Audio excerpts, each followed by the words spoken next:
หาทีมงานก่อนครับจุดแรกของการเดินทางเป็นอาสองเขาไปบังระเบิด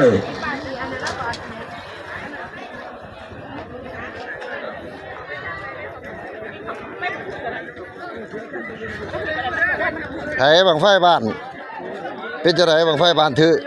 เรื่องใจบ้านเดิมพันลาควันบางๆคือบอลดีใส่หัวเป็นตัวไหนเบาๆโอ้ยหัวดันขาหันดันไฟอันนี้สีน้ำเงินเลยของบ่บางทีจะเลิกคอยเพื่อนคอยนะครับเบาดูทางสวัสดีอาจารย์สวัสดีครับครับผมนี่บ่โอ้ยชื่นเจริญเลยเท่าไหร่ผ่านเนาะหมอตามอันนี้แบบไม่ต้องล้างแม่นบ่250เขาบอกไม่ต้องล้างใช่ไหมล้าง210ไหนบอกจุดแห้งไงไม่แห้ง210เด้อ250ผ่าน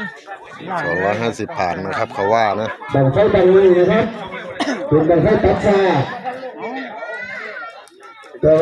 อันนี้บ้านไหนของบ้านไหนของบ้านนี้พวกกันแล้วมาหลังคนนี้บ่ของบ้านพร้อมบ้านมันพร้อมกันบ่ทั้งมือเลยบ่กันเลยบ่ตามมาสิเป็นจังได๋มาหลังคนมาหลังเอาหลังกันให้อยู่บ่คือบ่ควานบ่มันว่าตกมือไข่ตกมือไส้โอ้ยแบบซะเลยจะว่าไหนบอกมันแท่งเขาไปมันคัดยังคือมันตกนี่แท่งจังเนาะ